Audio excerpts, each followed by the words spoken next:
Novel انا کا شیشہ، رائٹر نگہت عبداللہ۔ روزانہ کی طرح فجر کی نماز سے فارغ ہوتے ہی وہ سیدھی کچن میں آ گئی۔ ناشتے کے ساتھ ساتھ عارف کے لیے پرہیزی کھانا بھی تیار کر کے ٹفن میں بند کیا۔ پھر اماں کا ناشتہ ان کے کمرے میں پہنچا کر جلدی جلدی تیار ہونے لگی۔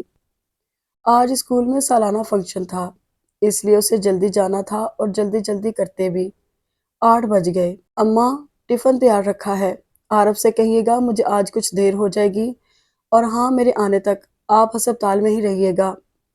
عارف اکیلے پریشان ہو جاتے ہیں۔ وہ اپنے پرس کا جائزہ لیتے ہوئے اماں سے بولی تو وہ پوچھنے لگی اسکول سے کہیں اور جاؤ گی کیا؟ اور کہاں جاؤں گی؟ وہ یوں بولی جیسے اب یہی تو اس کا ٹھکانہ ہے۔ میں کہ اپنی امی کے پاس، امی نے کہا تو وہ گہری سانس لیتے ہوئے بولی نہیں اماں، ادھر پھر کسی دن چکر لگا لوں گی، آج تو اسکول میں فنکشن ہے اسی لیے دیر ہو جائے گی۔ اچھا میں چلوں، وہ خدا حافظ کہتی باہر نکل آئی تھی۔ اسکول جہاں وہ پڑھاتی تھی اگر بہت دور نہیں تھا تو قریب بھی نہیں تھا، پھر بھی اگر وہ گھر سے جلدی نکلتی تو پیدل ہی چل پڑتی تھی، ورنہ بس سے جاتی۔ اس کی کوشش یہی ہوتی تھی کہ وہ جلدی نکلے، کیونکہ بس کا کرایہ بھی وہ افورڈ نہیں کر پا رہی تھی۔ پتہ نہیں حالات اس کے خلاف کیوں ہو گئے تھے۔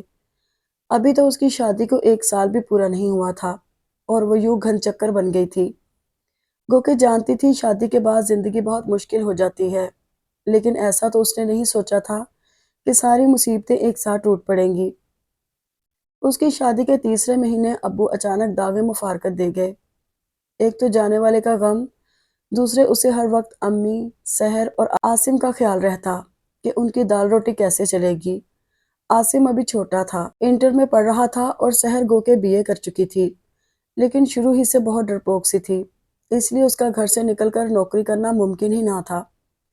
شروع میں اس نے اس کی ہمت بندھانے کی بہت کوشش کی، لیکن اس کی شکل ایسے ہو جاتی جیسے ابھی رو دے گی۔ تب اس نے نوکری چھوڑ اسے ٹیوشن پڑھانے پر آمادہ کر لیا۔ گو کہ چچا میاں نے بہت سہارا دیا تھا، گھر کی کفالت کی ذمہ داری بھی اپنے سر لے لی تھی، کیونکہ گھر ایک ہی تھا۔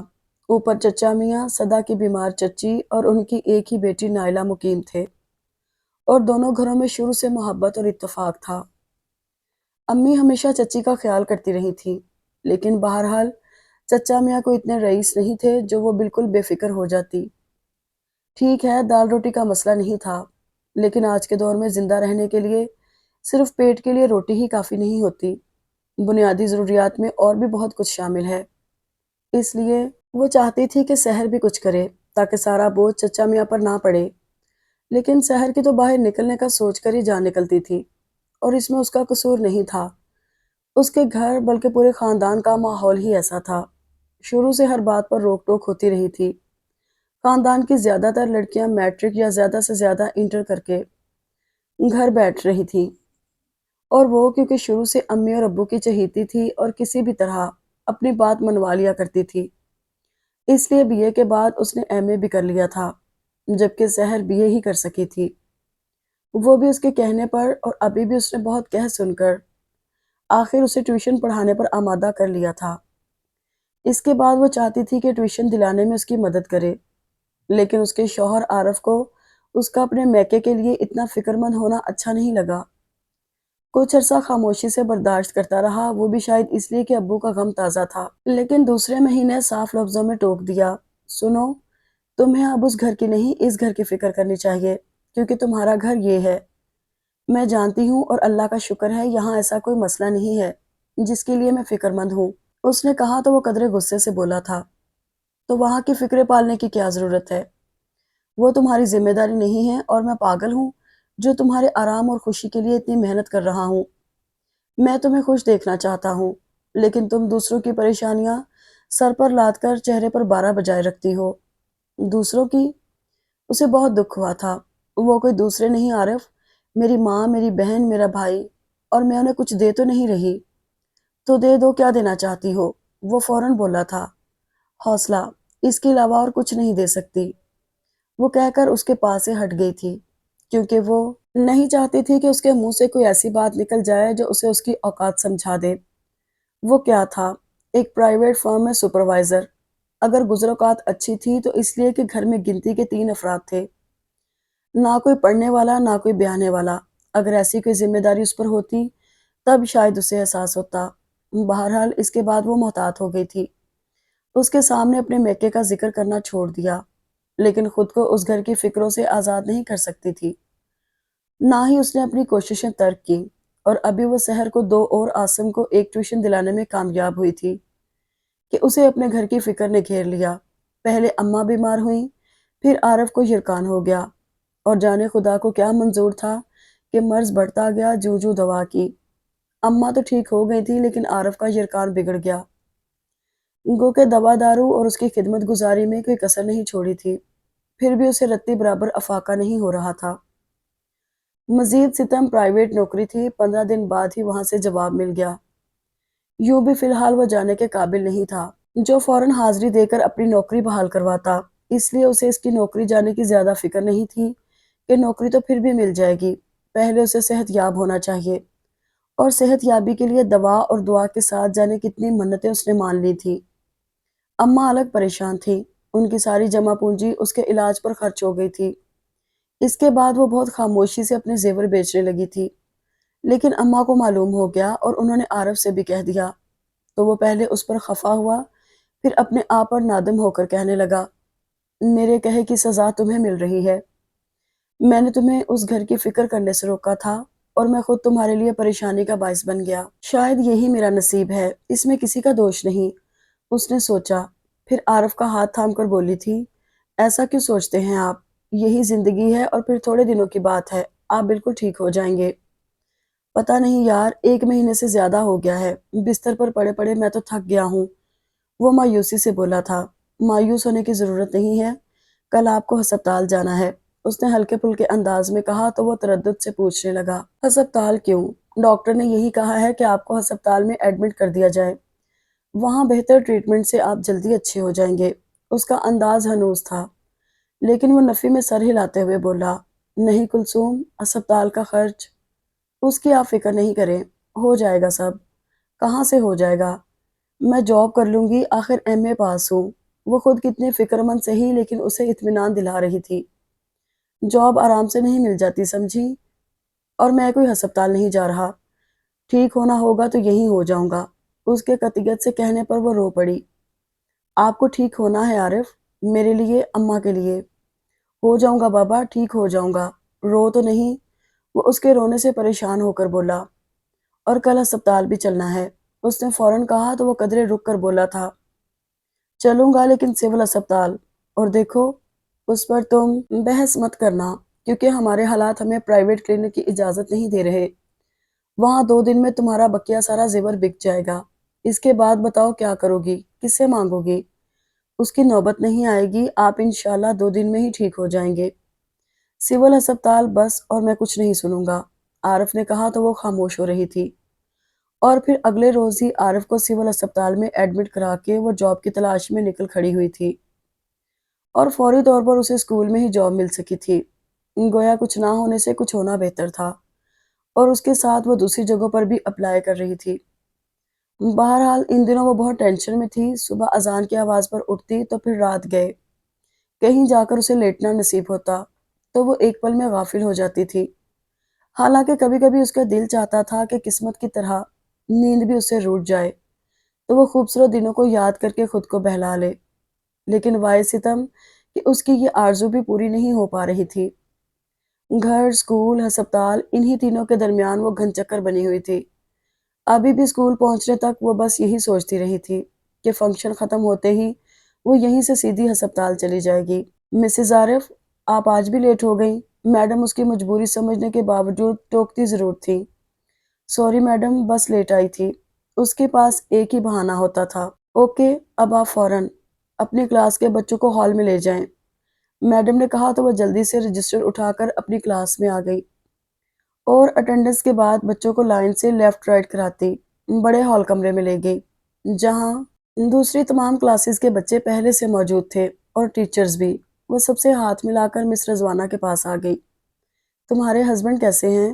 مس رضوانہ نے روزانہ کی طرح پہلے اس کے شوہر کا پوچھا، تو وہ مایوسی سے بولی، ویسے ہی ہیں، تم انہیں ڈاکٹر عرفان کے پاس لے جاؤ، طارق روڈ پر ان کا کلینک ہے۔ سنا ہے وہاں یرکان کے مریضوں کا بہت اچھا علاج ہوتا ہے۔ رضوانہ کے مشورے پر اس نے بس سر ہلا دیا اور غنیمت کے اسی وقت میڈم آ گئی تھی اور انہوں نے پروگرام شروع کروا دیا، کیونکہ چیف گیسٹ کو 10 بجے آنا تھا اور وہ چاہتی تھی ان کے آنے سے پہلے چھوٹے موٹے آئٹمز ہو جانے چاہیے، جبکہ خاص آئٹمز چیف گیسٹ کی آمد پر رکھ چھوڑے تھے۔ وہ اپنے طالب علمی کے زمانے میں ایسے پروگراموں کی بڑی دلدادہ رہی تھی اور ہر فنکشن میں بڑھ چڑھ کر حصہ لیتی تھی۔ اگر ابھی حالات کی ستائی ہوئی نہ ہوتی تو ضرور سب سے آگے ہوتی، لیکن اب تو اس کا ذہن اپنے ہی مسائل میں الجھا رہتا تھا۔ جب ہی بہت خاموشی سے اپنی کلاس کے بچوں کے ساتھ بیٹھ گئی تھی۔ جب چیف گیسٹ کے آنے کا وقت ہوا تو میڈم نے پروگرام رکوا کر تمام ٹیچرز کو ایک جگہ جمع ہونے کو کہا، غالباً چیف گیسٹ کے استقبال کے لیے۔ وہ بچوں کو خاموشی سے بیٹھے رہنے کی تاکید کرتی ہال سے باہر آ گئی۔ مس رضوانہ 2 چھوٹے بچوں کے ہاتھوں میں گلدستے تھما کر انہیں بتا رہی تھی کہ کس طرح چیف گیسٹ کو پیش کرنے ہیں۔ مسز عارف، آپ یہاں آ جائیں۔ مس رخسانہ کی پکار پر وہ ان کے پاس جا کھڑی ہوئی اور دھیمی آواز میں پوچھنے لگی، گیسٹ کون ہیں؟ پتہ نہیں، میڈم نے کسے انوائٹ کیا ہے۔ مس رضوانہ کو معلوم ہوگا وہ میڈم کے ساتھ گئی تھی، مس رخسانہ نے کہا تو اس نے یوں ہی سر ہلا دیا۔ تبھی گیٹ پر گاڑی رکنے سے ایک محسوس کی جانے والی ہلچل سی مچ گئی۔ میڈم فوراً آگے بڑھی، ان کے پیچھے دونوں بچوں کے ساتھ مس رضوانہ تھی۔ اس کی نظریں بچوں سے ہوتی ہوئی گاڑی سے نکلتے شخص پر یوں ٹھہری کہ پلٹنا بھول گئی، جبکہ سینے کے اندر دل بس ایک بار زور سے دھڑکا، اس کے بعد یوں سہما جیسے ابھی اس کے پیروں تلے سے تختہ دار کھینچ لیا جائے گا۔ یا اللہ، میں کہاں جاؤں؟ وہ اپنی ساری توانائیاں مجتمع کر کے دھیرے دھیرے پیچھے کھسکنے لگی تاکہ اس کی نظروں سے چھپ سکے، لیکن بے سود، آس پاس کوئی جائے پناہ نہیں تھی اور وہ میڈم کے ساتھ آگے بڑھتا آ رہا تھا۔ اور پھر یکلخت اسے دیکھ کر وہ بھی چونکا تھا کہ میڈم نے انجانے میں اسے زلزلوں کی زد میں دھکیل دیا تھا۔ یہ مسز عارف ہیں۔ مسز، ہونٹوں کی بے آواز جنبش کے ساتھ اس کی پیشانی پر شکنوں کا جال بن گیا اور جانے غصے یا نفرت کے باعث آنکھیں سکڑ گئی تھیں۔ السلام علیکم۔ اس نے اپنا حلق تر کر کے سلام کیا تو وہ بہت سنبھل کر آگے بڑھ گیا اور وہ اپنے پیچھے لڑکیوں کی آوازیں سننے لگی۔ ہائے، کیا پرسنالٹی ہے! میڈم کہاں سے ڈھونڈ کے لائی ہیں انہیں؟ یونان سے۔ اللہ، اگر مجھے پہلے پتا ہوتا کہ اتنا ہینڈسم بندہ آ رہا ہے تو میں بہت تیار ہو کر آتی۔ آپ لوگ رک کیوں گئی؟ چلے نا۔ مس رضوانہ نے ان سب کو میڈم کے پیچھے ہال میں جانے کو کہا تو وہ سب چل پڑی۔ مسز عارف، آپ؟ مس رضوانہ نے اسے کھڑے دیکھ کر بھی اسی قدر کہا تھا کہ وہ بول پڑی، مس رضوانہ، میری طبیعت ٹھیک نہیں ہے، آپ پلیز میڈم سے مجھے گھر جانے کی اجازت دلوا دیں۔ اس وقت تو میڈم سے بات کرنا بہت مشکل ہے، ایسا کرو تم سٹاف روم میں بیٹھ جاؤ اور جب خود کو بہتر محسوس کرو تب ہال میں آ جانا۔ مس رضوانہ اس کا زرد چہرہ دیکھ کر خود ہی اسے سٹاف روم میں بٹھا کر چلی گئی تو وہ ٹیبل پر پیشانی ٹکا کر رو پڑی۔ آنسو ایک تواتر سے بہہ نکلے تھے جن پر بند باندھتے باندھتے وہ پریشان ہو گئی، کیونکہ یہ سیلاب تھم کے نہیں دے رہا تھا۔ آخر اس نے اٹھ کر منہ پر پانی کے چھینٹے مارے، پھر رومال سے چہرہ صاف کر کے بجائے ہال میں جانے کے اسکول سے نکل آئی، کیونکہ وہ دوبارہ اس شخص کا سامنا نہیں کر سکتی تھی اور باہر آ کر بھی وہ خائف تھی۔ تیز تیز قدموں سے چلتے ہوئے اسے لگا جیسے وہ اس کے تعاقب میں آ رہا ہے۔ اس نے اپنی رفتار اور بڑھا دی۔ وہ جب گھر میں داخل ہوئی تو اس کی سانس بری طرح پھول رہی تھی۔ کتنی دیر وہ دروازے کے ساتھ لگ کر کھڑی رہی، پھر بیڈ پر گر کر پھوٹ پھوٹ کر رونے لگی۔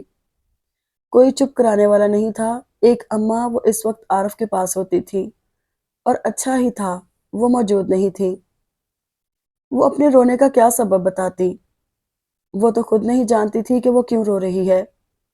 صرف شہروز احمد کو دیکھ کر یا اس کے سنگ گزرے دنوں کے تصور نے رلا دیا تھا، لیکن اس نے رونے کے لیے تو ان دنوں کو یادگار نہیں بنایا تھا۔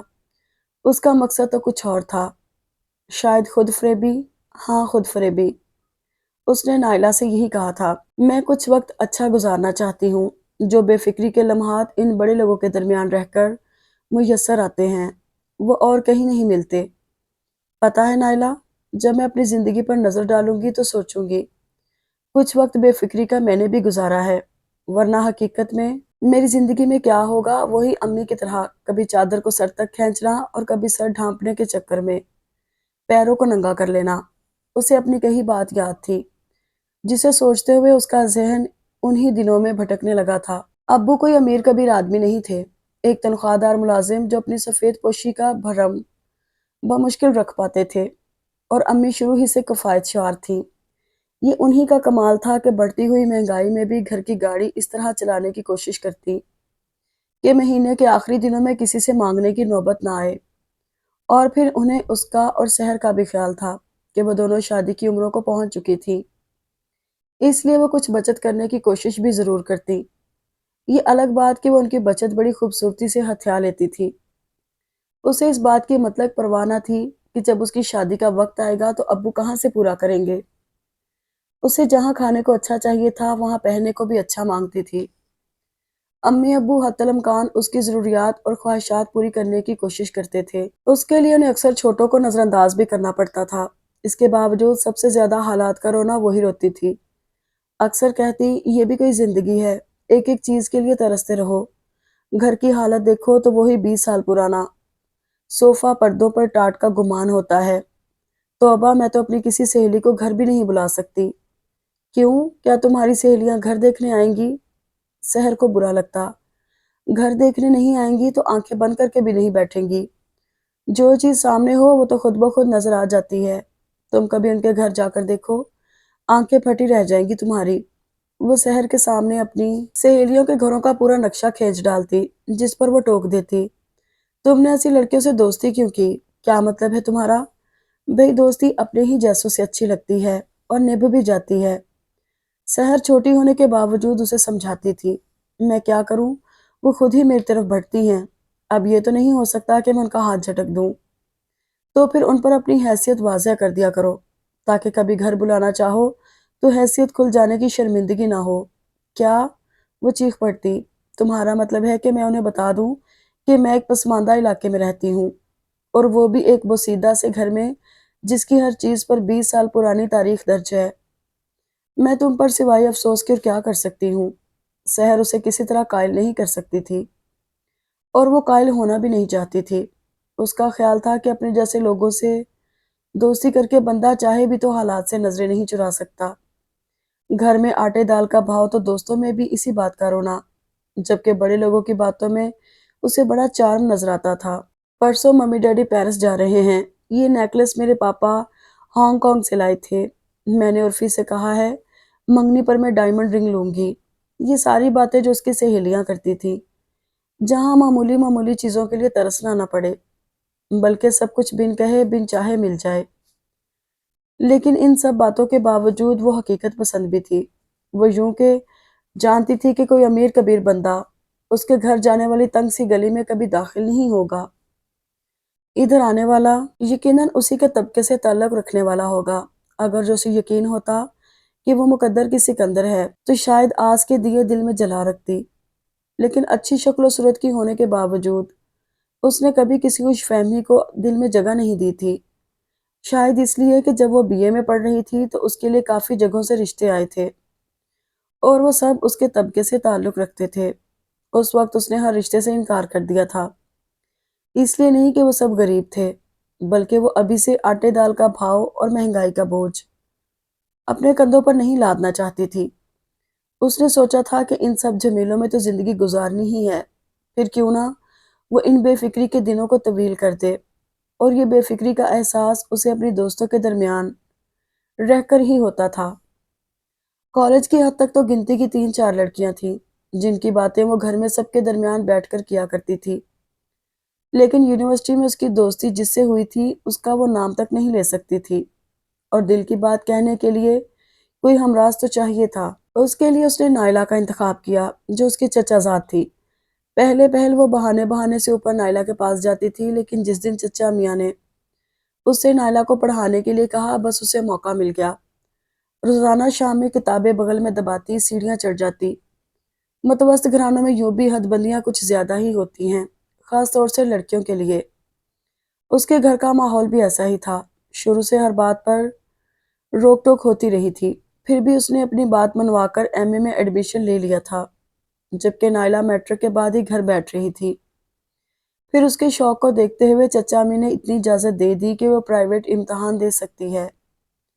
یوں انٹر اور بی اے بھی اس نے پرائیویٹ امتحان دے کر پاس کیا تھا اور اب ایم اے کے لیے بھی وہ اس سے مدد لے رہی تھی۔ شروع میں تو وہ نائلہ کو نوٹس دینے کے ساتھ یوں ہی ادھر ادھر کی باتیں کرتی، پھر دھیرے دھیرے یونیورسٹی کے قصے سنانے لگی جو نائلہ کے لیے بے حد حیران کن تھے، کیونکہ وہ گھر میں بند رہنے والی لڑکی تھی۔ کلثوم، یہ سب تو ہم ڈراموں میں دیکھتے ہیں یا افسانوں میں، نائلہ نے بہت حیران ہو کر کہا تھا۔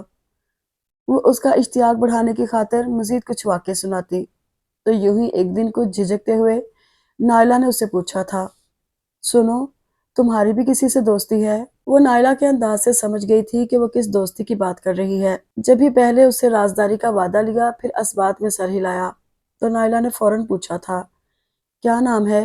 شہروز۔ اس نے نام بتا کر نچلا ہونٹ دانتوں میں دبایا تھا۔ نام تو بہت خوبصورت ہے، بالکل افسانوی، نائلہ نے کہا تو وہ مسکرا کر بولی، وہ خود بھی ایسا ہی ہے بلکہ اس سے بھی زیادہ۔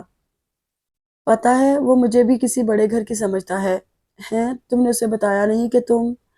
نائلہ نے ٹوکا تو وہ فوراً بولی، نہیں اور نہ ہی کبھی بتاؤں گی۔ کیوں؟ ظاہر ہے پھر وہ مجھ سے کنارہ کشی اختیار کرے گا اور فی الحال میں ایسا نہیں چاہتی۔ فی الحال سے کیا مطلب؟ بھئی جب تک میں یونیورسٹی میں ہوں تب تک تو اس سے دوستی رہنی چاہیے، اس کے بعد اس کا راستہ الگ میرا الگ۔ اس نے بے نیازی سے کندھے اچکائے تو نائلہ نے تعجب کا اظہار کرتے ہوئے پوچھا، کلثوم، کیا تم دونوں ایک دوسرے کو پسند نہیں کرتے؟ کرتے ہیں، پھر تم نے الگ الگ راستے کی بات کیوں کی؟ کیونکہ ہمارے راستے الگ ہیں۔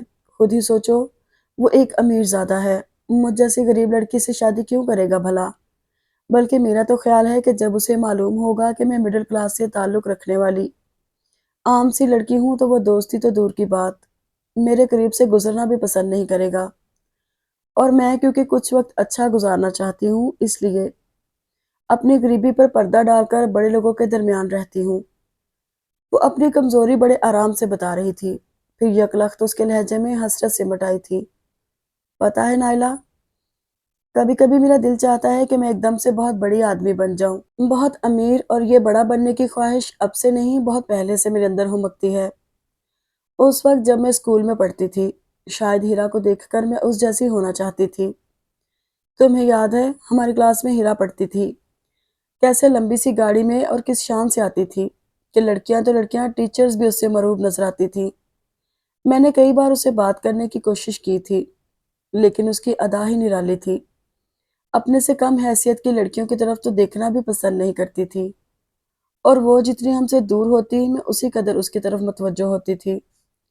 اس کا انداز، اس کا لب و لہجہ سب مجھے بہت اٹریکٹ کرتا تھا اور میں سوچتی کیا ہوا جو میں غریب ہوں، اس کے ساتھ کھڑی ہو کر اس کے انداز میں بات تو کر سکتی ہوں، لیکن اس نے مجھے کبھی اپنے ساتھ کھڑا نہیں ہونے دیا تھا۔ پھر یوں ہوا کہ جب میں اسکول سے نکل کر کالج میں گئی تو اپنی شخصیت پر خول چڑھا لیا، وہی لب و لہجہ اور انداز جو ہیرا کے تھے میں نے اپنا لیے، اور میرے اس انداز کی بدولت میری دوستی کالج کی امیر ترین لڑکیوں سے ہو گئی۔ میں نے ان پر کبھی اپنی حیثیت واضح نہیں کی کیونکہ مجھے یہ خوف تھا کہ کہیں وہ سب ہیرا کی طرح مجھے اپنے حلقے سے نکال نہ دیں، اور ابھی بھی میرے اندر وہی خوف ہے۔ وہ بولتے ہوئے یکدم خاموش ہو کر جانے کیا سوچنے لگی تھی، پھر قدرے توقف سے کہنے لگی، میں سب سے بے شک اپنی حیثیت چھپا لیتی ہوں لیکن خود کبھی نہیں بھولتی۔ میں جانتی ہوں کہ میں جس گھر جس ماحول میں پیدا ہوئی ہوں آئندہ بھی میرے نصیب میں ایسا ہی ہوگا۔ جب تم جانتی ہو تو پھر ان لوگوں کی طرف کیوں جاتی ہو؟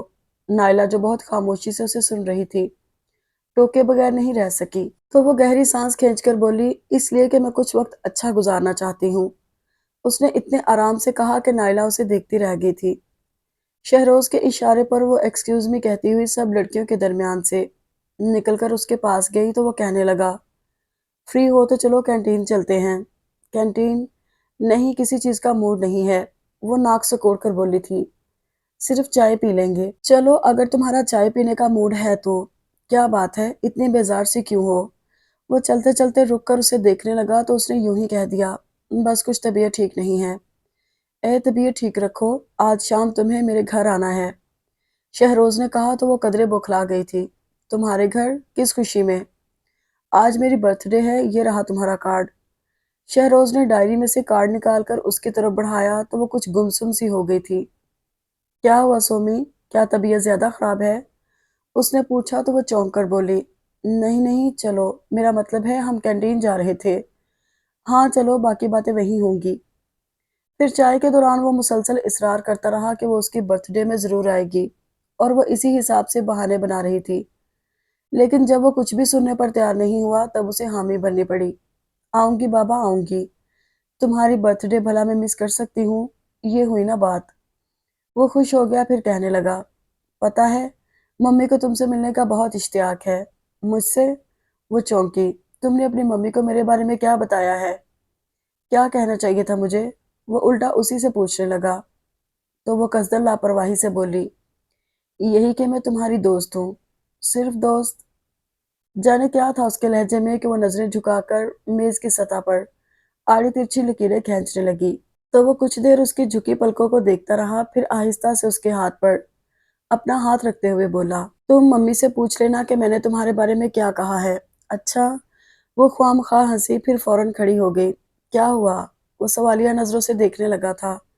چلو میری کلاس شروع ہونے والی ہے، اس نے کہا تو وہ اٹھتے ہوئے بولا، شام میں ضرور آنا، میں انتظار کروں گا، اور اگر نہیں آئی تو شوٹ کر دینا مجھے۔ وہ فوراً بولی تھی، ارے نہیں، اگر تمہیں شوٹ کر دیا تو پھر میرے لیے اس دنیا میں کیا رہ جائے گا؟ وہ پوری ایمانداری سے کہہ رہا تھا، اور وہ نظر انداز کرتے ہوئے اس سے پہلے ہی وہاں سے چلی آئی تھی، اور اس نے محض اس کا دل رکھنے کی خاطر حامی بھری تھی، ورنہ وہ اچھی طرح جانتی تھی کہ کسی بھی طرح اس کے گھر نہیں جا سکے گی، کیونکہ سوائے یونیورسٹی کے اسے کہیں بھی اکیلے جانے کی اجازت نہیں تھی۔ سہیلی کے گھر بھی جانا ہوتا تو امی عاصم کو اس کے ساتھ بھیجتی تھی۔ ویسے وہ کسی کے گھر کم ہی جاتی تھی، محض اس خیال سے کہ کہیں کوئی اس کے گھر آنے کو نہ کہہ دے، اور شہروز احمد کو تو وہ ایسا کوئی موقع دینا ہی نہیں چاہتی تھی۔ دوپہر میں وہ گھر آئی تو خاصی ڈسٹرب سی تھی، کیونکہ شہروز نے اس کا کوئی بہانہ نہیں سنا تھا، اور مزید کوئی بہانہ اسے سوچ نہیں رہا تھا جو وہ کل اس کے استفسار پر کر سکے۔ کھانے کے بعد جب وہ سونے کے لیے لیٹی تو کتنی دیر بس یہی سوچتی رہی، پھر آخر تھک کر سو گئی تھی۔ شام میں سو کر اٹھی تو چائے پیتے ہی وہ حسب معمول اپنی کتابیں اکٹھی کرنے لگی، جو یونیورسٹی سے واپسی پر اس نے لاپرواہی سے ٹیبل پر ڈال دی تھی۔ سحر کا نکھیوں سے اسے دیکھنے لگی تھی، جانتی تھی کہ وہ ابھی کتابیں بغل میں دباتی میں اوپر جا رہی ہوں کا نعرہ لگاتی دھم دھم سیڑھیاں چڑھ جائے گی۔ پڑھنے کا تو صرف بہانہ ہے، ورنہ وہ اور نائلہ کتابیں سامنے رکھے سرگوشیوں میں جانے کیا باتیں کرتی رہیں گی۔ کتنی بار اس نے جا کر دیکھا اور پھر امی سے بھی کہا تھا، لیکن امی کہاں اس کی بات پر دھیان دیتی تھی۔ میری فائل نہیں مل رہی، اس نے جس قدر جھنجھلاہٹ کا مظاہرہ کیا، سحر اتنی ہی لاپرواہی اور بیزاری سے بولی تھی، مجھے کیا پتا، یہیں تو رکھی تھی۔ وہ کتابیں اٹھا اٹھا کر دیکھنے لگی، رکھی ہوگی، اتنے اہم نوٹس تھے اس میں۔ اب اس کا انداز بڑبڑانے کا سا تھا، اگر کہیں کھو گئی تو میں کیا کروں گی؟ میں نے کسی کو دی بھی نہیں، پھر کہاں جا سکتی ہے؟ یہ رہی، شکر مل گئی۔ اچھا میں اوپر جا رہی ہوں، نائلہ کو نوٹس دے دوں، اور اسے صرف نوٹس دینے سے تو کام نہیں چلتا، خود بھی سمجھانا پڑتا ہے۔ خواہ مخواہ کی وضاحت، سحر نے سوچا، اور اس کی طرف سے رخ موڑ کر اشارہ دیا کہ مجھے کوئی دلچسپی نہیں، تو وہ نعرہ لگائے بغیر بہت خاموشی سے سیڑھیاں چڑھتی ہوئی اوپر آئی، تو اس کا ذہنی انتشار چہرے پر جھلک رہا تھا۔ کیا بات ہے، پریشان نظر آ رہی ہو؟ نائلہ نے فوراً محسوس کر کے ٹوکا تو وہ فائل پر نظریں جماتے ہوئے بولی، آج شہروز کی برتھ ڈے ہے، تو اس میں پریشانی کی کیا بات ہے؟ نائلہ نے تعجب سے کہا، ہے نا، اس نے مجھے اتنے اصرار سے بلایا ہے اور میں نہیں جا سکتی۔ اسے واقعی نہ جا سکنے کا دکھ ہو رہا تھا۔ تو تم مجھ سے کوئی بہانہ کر دینا، نائلہ نے کہا تو وہ دکھ سے ہنسی۔ بہانہ؟ اتنے عذر تراشے میں نے، لیکن وہ نہیں مانا، مجھ سے حامی بھروا کر دم لیا، اور کہہ رہا تھا میں تمہارا انتظار کروں گا۔ تو پھر امی سے کوئی بہانہ کرو، میرا مطلب ہے سہیلی کے گھر جانے کا، اور چلی جاؤ۔ نائلہ نے فوراً مشورہ دیا تو وہ گہری سانس کھینچ کر بولی، یہ ہو تو سکتا تھا، لیکن اسے گفٹ دینے کے لیے میرے پاس کچھ بھی نہیں ہے۔ میں اپنی جمع پونجی دیکھوں؟ نہیں یار، تمہارے پاس کتنے روپے ہوں گے؟ 100 200، جبکہ اس کی حیثیت، بلکہ جو میں اپنی حیثیت ظاہر کر چکی ہوں، اس کے مطابق تو مجھے 1500 کا گفٹ دینا چاہیے۔ اس نے کہا تو نائلہ بھی مایوس سی ہو گئی، پھر ادھر ادھر کی باتیں کر کے اس کا دھیان بٹانے کی کوشش کرنے لگی، لیکن اسے کامیابی نہیں ہوئی۔ وہ بہت مایوس اور آزردہ سی کچھ دیر بیٹھی، پھر اسی طرح اٹھ کر نیچے آ گئی۔ شاید معمول سے بہت پہلے آئی تھی، اس لیے سحر نے پہلے حیرت سے دیکھا، پھر تنزن کہنے لگی، کیا ہوا؟ آج نائلہ نے تمہیں جلدی چھٹی دے دی؟ کوئی اور وقت ہوتا تو وہ فوراً پلٹ کر کہتی، میں اسے پڑھاتی ہوں، وہ مجھے نہیں۔ لیکن اس وقت دل اتنا بوجھل ہو رہا تھا کہ وہ چپ چاپ اندر چلی آئی، اور اس کی خاموشی محسوس کر کے ہی امی فوراً اس کے پیچھے آئی تھیں۔ کیا ہوا کلثوم، خیر تو ہے؟ کیوں، کیا ہوا؟ وہ الٹا انہی سے پوچھنے لگی۔ تم چپ چاپ اندر چلی آئیں تو مجھے ہنگامہ کرتے ہوئے آنا چاہیے تھا۔ ہنگامہ نہیں لیکن… خدا کے لیے امی، وہ خواہ چڑھنے لگی تھی، آپ کیوں میری ذرا ذرا سی بات کو محسوس کرتی ہیں؟ اونچا بولوں تو مصیبت، خاموش رہوں تو گوارا نہیں۔ آخر آپ ہر بات پر جھرا کیوں کرنے لگتی ہیں؟ میں انسان ہوں اور بدقسمتی سے سینے میں دل بھی رکھتی ہوں، جو کبھی آپ ہی آپ خوش ہوتا ہے اور کبھی خواہ رلانے پر کمر بستہ۔ میں کب تک اسے اپنے تابع رکھوں؟ کبھی تو اس کی بات مان لینے دیا کریں۔ اس کے ساتھ ہی وہ ہاتھوں میں چہرہ چھپا کر رو پڑی، تو امی ایک دم پریشان ہو گئی۔ ارے کیا ہوا ہے؟ کسی نے کچھ کہا ہے؟ مجھے بتاؤ تو صحیح۔ آخر رونے کیوں لگی؟ بس میرا دل چاہ رہا ہے، اس نے کہہ کر تکیے میں منہ چھپا لیا۔ ایسے خواہ تو رونے کو دل نہیں چاہتا، کوئی بات ہوئی ہوگی تب نہ۔ امی نے اس کا کندھا ہلایا۔ کوئی بات نہیں ہوئی۔ وہ تکیے سے منہ نکال کر اتنے زور سے چیخی کہ امی 2 قدم پیچھے ہٹ گئی اور سینے پر ہاتھ رکھ کر اسے یوں دیکھنے لگی جیسے وہ پاگل ہو گئی ہو۔ اوفو امی، مجھے کچھ نہیں ہوا، آپ یوں ہی پریشان ہو جاتی ہیں۔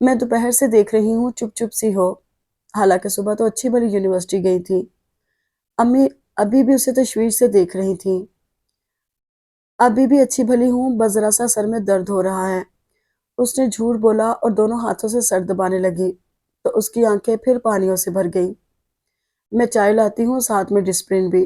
اماں چلی گئی تو وہ دوبارہ لیٹ گئی۔ رات میں وہ پھر اپنے حالات پر کڑ رہی تھی۔ یہ بھی کوئی زندگی ہے؟ ہم اپنی مرضی سے جی نہیں سکتے، پتہ نہیں لوگ اتنے اطمینان سے کیسے رہتے ہیں۔ میں تو خوبصورت خواب بھی نہیں سجا سکتی۔ یوں ہی حالات پر کڑتے اور شکوہ کرتے وہ نیند کی آغوش میں جا سوئی تھی۔ صبح اٹھی تو سر بہت بھاری ہو رہا تھا، اٹھنے کی کوشش کی لیکن ہمت نہیں ہوئی، تو کروٹ بدل کر دوبارہ سو گئی۔ ایک بار سحر نے آ کر پوچھا بھی کہ یونیورسٹی نہیں جاؤ گی؟ وہ صرف ہوں ہاں کر کے رہ گئی۔ پھر امی نے ناشتے کے لیے آواز دی، وہ تب بھی نہیں اٹھی، تو انہیں تشویش ہوئی، اندر آ کر دیکھا تو وہ بے سدھ پڑی تھی۔ کلثوم، ارے کلثوم! امی اسے پکارتی ہوئی قریب آئیں اور اس کی پیشانی پر ہاتھ رکھا تو تپش کا احساس ہوا۔ کل سے بجھی بجھی نظر آ رہی تھی، اب دیکھو بخار بھی ہو گیا۔ امی بڑبڑاتی ہوئی ابو سے کہنے چلتی، اور اتنی حساس تو وہ کبھی نہیں تھی۔ اب اسے اپنے آپ پر حیرت ہو رہی تھی کہ وہ کیوں اتنی ڈپریسڈ ہو گئی تھی۔ ایک شہروز احمد کی برتھ ڈے ہی میں تو نہیں جا سکی، اور اب کیا وہ تو آئندہ بھی کبھی نہیں جا سکے گی۔ پھر اسے اتنا محسوس کرنے اور خود پر طاری کر لینے کی کیا ضرورت تھی؟ جو وہ بیمار پڑ گئی اور سب گھر والوں کو بھی پریشان کیا، جبکہ شہروز احمد کو تو پرواہ بھی نہیں ہوگی اور نہ ہی اپنے مہمانوں میں۔ اسے میرا خیال آیا ہوگا کہ میں کیوں نہیں آئی۔ وہ تکیے کے سہارے بیٹھی یہی سب سوچ رہی تھی۔ اب جب میں اتنے دنوں بعد یونیورسٹی جاؤں گی تو شاید وہ میری اتنے دنوں کی غیر حاضری کا سبب بھی نہیں پوچھے گا، اور ہو سکتا ہے اس نے اپنے دوستوں کی لسٹ سے میرا نام بھی خارج کر دیا ہو۔ وہ بڑے آرام سے سوچ رہی تھی۔ اسے اندازہ نہیں تھا، نہ ہی گمان، کہ وہ نہ صرف اپنے برتھ ڈے میں آخری وقت تک بڑی شدت سے اس کا منتظر رہا، بلکہ اب بھی روزانہ اس کے ڈپارٹمنٹ آ کر ایک ایک سے اس کے بارے میں پوچھتا تھا۔ اور جب پورے 10 دن بعد وہ یونیورسٹی گئی تو وہ واقعی اس کی راہ دیکھ رہا تھا۔ لپک کر اس کے پاس آیا، سومی کہاں چلی گئی تھی تم؟ اتنی بے قراری؟ وہ چپ چاپ اسے دیکھے گئی۔ کیا ہو گیا ہے تمہیں؟ وہ بغور اسے دیکھنے لگا، آنکھوں کے گرد ہلکے اور زردی مائل رنگت، کافی کمزور لگ رہی تھی۔ بیمار رہی ہو؟ وہ اس کا ہاتھ تھام کر پوچھنے لگا تو اس نے اسبات میں سر ہلا دیا۔ کم از کم مجھے تو خبر کرتی، میں اتنا پریشان رہا۔ مجھے اپنی خبر نہیں تھی، وہ ہلکے سے مسکرائی۔ مجھے تمہارے گھر کا پتہ نہیں تھا ورنہ میں خود آتا تمہارے پاس، اور تمہارا فون نمبر بھی نہیں ہے، میں نے سب سے پوچھا کسی کے پاس نہیں تھا۔ چلو اب تو میں آ گئی ہوں، وہ اس خیال سے بول پڑی کہ کہیں وہ اس کا فون نمبر نہ پوچھنے کھڑا ہو جائے۔ اور تم یہیں کھڑے رہو گے یا کہیں بیٹھو گے بھی؟ میں تھکنے لگی ہوں۔ ہاں تم بہت ویک ہو گئی ہو، چلو وہاں بیٹھتے ہیں۔ وہ اس کے ساتھ لان میں چلا آیا اور بیٹھتے ہی کہنے لگا، پتہ ہے سومی، میں نے اپنے برتھ ڈے پر تمہارا بہت انتظار کیا تھا۔ ممی بھی تمہاری راہ دیکھتی رہی تھی۔ آخر وہ بہت مایوس ہو گئیں جبکہ میں انہیں یقین دلاتا رہا کہ تم ضرور آؤ گی۔ اسی دن یہی میری طبیعت کچھ خراب تھی۔ گھر جا کر میں نے سوچا کچھ دیر سونے سے میں ٹھیک ہو جاؤں گی، لیکن شام میں مجھ سے اٹھا ہی نہیں گیا۔ وہ اپنے ناخنوں پر نظریں جمائے بول رہی تھی، مجھے تمہارا خیال تھا شہروز، لیکن یہ یقین نہیں تھا کہ تم اتنی شدت سے میرا انتظار کرو گے۔ کیوں؟ تمہیں یقین کیوں نہیں تھا؟ اس نے فوراً پوچھا۔ پتہ نہیں۔ اس نے انداز بدلا، یعنی لاپرواہی سے کندھے جھٹک کر اٹھ کھڑی ہوئی۔ کہاں؟ ظاہر ہے میں یہاں صرف تم سے ملنے تو نہیں آتی، میری کلاس شروع ہونے والی ہے۔ آج سب چھوڑ دو، کل سے اٹینڈ کرنا۔ نہیں بھی، پہلے ہی بہت نقصان ہو چکا ہے، وہ کہہ کر فوراً چل پڑی تھی۔ یوں ہی کتنے بہت سارے دن گزر گئے۔ اس کے امتحان قریب آ گئے تھے، اسی لیے وہ سب بھول کر تیاری میں لگ گئی۔ پھر جن دنوں وہ امتحان دے رہی تھی اس کے لیے ایک پرپوزل آیا جو کہ امی ابو دونوں کو پسند آیا تھا۔ جب ہی امی نے اس کی رائے پوچھی تو وہ کتنی دیر گمسم بیٹھی رہی، کیونکہ انہیں چند لمحوں میں اس پر ادراک ہوا تھا کہ وہ شہروز سے تعلق کو صرف دوستی کا نام نہیں دے سکتی، کوئی اور جذبہ بھی تھا جو اب اچانک بیدار ہو کر اپنا آپ منوا رہا تھا۔ پھر تم کیا کہتی ہو؟ امی نے اسے گمسم دیکھ کر پوچھا تو وہ چونک کر بولی، مجھے امتحان تو سکون سے دینے دیں، اس کے بعد بات کیجیے گا۔ کلثوم، امی سمجھانے لگی، اچھے رشتے بار بار نہیں آتے۔ عارف اچھا لڑکا ہے، مجھے اور تمہارے ابو کو بھی پسند ہے۔ اچھا، میں سوچوں گی، لیکن امتحانوں کے بعد، اس نے کہا تو امی قدرے مطمئن ہو گئی، جبکہ اس کا ذہن منتشر ہو گیا تھا۔ بہت کوشش کے بعد بھی خود کو پڑھنے پر آمادہ نہیں کر سکی تو کتابیں اٹھاتی اوپر نائلہ کے پاس آ گئی۔ کہاں ہو تم؟ اکیلے اکیلے تیاری کر رہی ہو؟ کچھ مجھے بھی تو بتاؤ، کیا یاد کروں؟ نائلہ نے اسے دیکھتے ہی کہا تو وہ اپنی فائل اس کے سامنے پھینکتے ہوئے بولی، لو سب تم یاد کر لو، مجھے اب کچھ یاد نہیں کرنا۔ کیا سب رٹ چکی ہو؟ نائلہ فائل دیکھتے ہوئے بولی، ہاں، اور دیکھنا کتنے شاندار نمبروں سے فیل ہوں گی۔ اس نے جل کر کہا تو نائلہ بے ساختہ ہنسی، پھر اسے دیکھ کر پوچھنے لگی، کیا بات ہے؟ امی کو ذرا احساس نہیں ہے؟ اس وقت میری شادی کا ذکر چھیڑ دیا ہے، پتہ بھی ہے کہ امتحان ہو رہے ہیں۔ ارے ہاں، اس روز ایک خاتون آئی تھی، سحر نے بتایا تمہارے رشتے کے لیے آئی ہیں۔ کیا تایا جی نے منظور کر لیا؟ نائلہ نے پوچھا تو وہ برا سا منہ بنا کر بولی، نہیں، میں حامی بھروں گی تبھی تو منظور کریں گے۔ تم حامی بھر لو گی؟ نائلہ ایک دم سنجیدہ ہو گئی، اور اس سے زیادہ وہ کتنی دیر سوچنے کے بعد بولی تھی، کیا کروں، کچھ سمجھ میں نہیں آ رہا۔ سنو، کیا تم شہروز احمد سے محبت کرنے لگی ہو؟ نائلہ نے اس کے قریب آ کر پوچھا تو اس کی آنکھیں بے اختیار چھلک گئیں۔ ارے تم تو واقعی، ایسا کرو اس سے کہہ دو، نائلہ نے اپنی انگلیوں پر اس کے آنسو سمیٹتے ہوئے کہا۔ تو وہ دکھ سے بولی، کیا کہوں، یہ کہ میں اسے دھوکہ دیتی رہی ہوں، میں وہ نہیں جو وہ سمجھتا رہا ہے۔ پھر اس کے سامنے اپنی حیثیت بیان کر کے اسے اپنا مذاق اڑواؤں؟ نہیں نائلہ، یہ میں نہیں کر سکتی۔ اوفو، تم نے اپنے آپ سوچ لیا ہے کہ وہ تمہارا مذاق اڑائے گا۔ ہو سکتا ہے اس کے نزدیک حیثیتوں کا فرق کوئی اہمیت نہ رکھتا ہو۔ نہیں، یہ ممکن نہیں ہے، میں نے خود ایک بار اس کے منہ سے سنا تھا، وہ نصرت کی کسی بات پر کہہ رہا تھا کہ چھوٹے لوگ چھوٹی ذہنیت رکھتے ہیں، انہیں کبھی منہ نہیں لگانا چاہیے۔ اس نے سوچتے ہوئے کہا تو نائلہ کچھ دیر خاموشی سے اسے دیکھتی رہی، پھر کہنے لگی، اگر ایسا ہے پھر تو تم جو رشتہ آیا ہے اس کے لیے حامی بھر لو، اور شہروز احمد کو اپنی یادوں میں سنبھال رکھو۔ طنز کر رہی ہو؟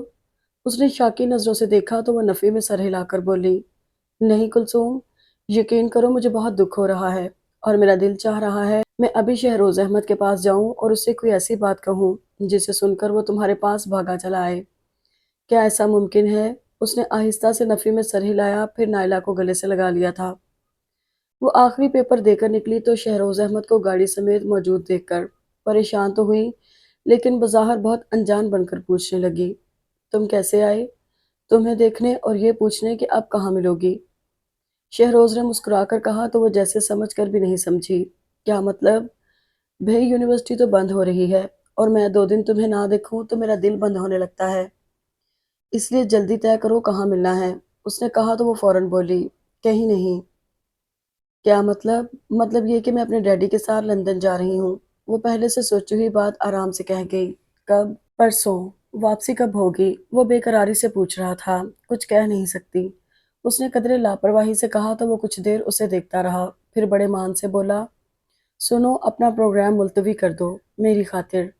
اس کے اندر آزردگی کے بادل سمٹ آئے۔ دل چاہا اس کا ہاتھ تھام کر کہہ دے، جاؤ تمہاری خاطر نہیں جاتی، لیکن وہ دل کی بات نہیں مان سکتی تھی۔ جب ہی اپنی آواز پر قابو پا کر بولی، سوری شہروز، میں اپنا پروگرام ملتوی نہیں کر سکتی۔ کیوں؟ وہ بجھ گیا تھا۔ وہ اصل میں ڈیڈی تو بہت پہلے جانا چاہ رہے تھے، لیکن میں نے انہیں روک لیا تھا کہ میری امتحان ہو جائیں تو میں بھی ساتھ چلوں گی۔ اب اگر میں جانے سے انکار کروں گی تو ڈیڈی خفا ہوں گے۔ ڈیڈی کی خفگی کا خیال ہے، میرا نہیں ہے۔ میں تمہارے بنا کیسے رہوں گا؟ اس نے شاکی لہجے میں کہا تھا۔ واقعی تمہارا تو مجھے خیال ہی نہیں آیا تھا۔ وہ دل پر جبر کر کے ہلکے پھلکے انداز میں اس کا مذاق اڑانے لگی تھی۔ میری جان پر بنی ہے اور تم۔ وہ بہت سنجیدہ ہو رہا تھا۔ ارے، وہ زور سے ہنسی، تم تو یوں کہہ رہے ہو جیسے میں ہمیشہ کے لیے جا رہی ہوں۔ ہمیشہ کے لیے جانے کی بات بھی مت کرنا۔ او گاڈ، تم تو بہت سیریس ہو رہے ہو۔ بھئی آج آخری دن ہے، ذرا ہنس بول لو، ورنہ میں جا رہی ہوں۔ وہ اپنی بات ختم کر کے جانے لگی تھی کہ شہروز نے فوراً اس کی کلائی تھام لی۔ آرام سے گاڑی میں بیٹھو، مجھے تم سے بات کرنی ہے۔ کیا بات؟ وہ سوالیہ نظروں سے دیکھنے لگی۔ تم بیٹھو تو۔ وہ زبردستی اسے گاڑی میں دھکیل کر دوسری طرف سے ڈرائیونگ سیٹ پر آ کر بیٹھا تو کہنے لگا، میری ممی تمہارے گھر آنا چاہتی ہیں۔ میرا خیال تھا انہیں اطمینان سے تمہارے گھر بھیجوں گا، لیکن اب جب کہ پرسوں تم جا رہی ہو تو یہ کام کل ہی ہو جانا چاہیے۔ کون سا کام؟ وہ بنا سوچے سمجھے پوچھ گئی۔ کلثوم؟ وہ براہ راست اس کی آنکھوں میں دیکھنے لگا۔ کیا واقعی تم نہیں سمجھی کہ میں ممی کو تمہارے گھر کیوں لانا چاہتا ہوں؟ تم؟ وہ بس اسی قدر کہہ سکی تھی۔ ہاں، میں تم سے محبت کرتا ہوں، اور اب جب کہ تعلیم سے فارغ ہو گیا ہوں تو چاہتا ہوں کہ باقی ماندہ سفر میں تم میرے ساتھ ساتھ ہو۔ کہو تمہیں میرا ساتھ منظور ہے؟ آخر میں وہ ذرا سا مسکرایا تو اس کا دل مچل مچل کر اس کی ہمراہی کی تمنا کرنے لگا تھا، لیکن فوراً ہی خوف غالب آ گیا اور اسے جھٹکنے کی سعی میں وہ نڈھال ہو گئی تھی۔ کیا ہوا سومی؟ وہ اس کی یکدم بدلتی کیفیت سے پریشان ہو گیا تھا۔ شہروز، ابھی مجھے گھر جانے دو، جب میں لندن سے آ جاؤں گی تب تم اپنی ممی کو لے کر آنا۔ وہ بمشکل بول پائی تھی۔ ٹھیک ہے، لیکن تم پریشان کیوں ہو گئی؟ نہیں تو میں پریشان تو نہیں ہوئی۔ اس نے بال ٹھیک کرنے کے بہانے اپنی پیشانی سے پھوٹتا پسینہ بھی صاف کر لیا۔ Sure sure. وہ قصدن مسکرائی تو وہ ایک جھٹکے سے گاڑی آگے بڑھاتا ہوا بولا، ٹھیک ہے تو آج تم ممی سے مل لو تاکہ انہیں یقین آ جائے۔ کس بات کا یقین؟ وہ بوکھلا گئی۔ بھئی وہ سمجھتی ہیں میں انہیں چکر دے رہا ہوں، تمہارے بارے میں جھوٹ بول رہا ہوں۔ اگر تم میری برتھ ڈے میں آ جاتی تو انہیں یقین کے ساتھ اطمینان بھی ہو جاتا۔ خیر اب ہو جائے گا اطمینان، جب تمہیں دیکھ لیں گی۔ وہ جانے کس خیال سے محظوظ ہو کر بول رہا تھا۔ لیکن شہروز، شٹ اپ، کوئی لیکن ویکن نہیں۔ شہروز نے اسے خاموش کرا کے گاڑی کی سپیڈ بڑھانے کے ساتھ کیسٹ بھی آن کر دیا تو وہ اپنی بے بسی پر اندر ہی اندر کڑتے ہوئے راہ فرار سوچنے لگی، لیکن کوئی سمجھ میں نہیں آ رہا تھا، یہاں تک کہ اس نے گیٹ سے اندر جا کر گاڑی روک دی اور قدرے شوخی سے بولا، چلیں جناب، آ گیا آپ کا گھر۔ میرا گھر؟ وہ بری طرح چونکی، پھر اطراف دیکھ کر اس کی بات سمجھتے ہوئے جلدی سے اپنی طرف کا دروازہ کھول کر اتر گئی۔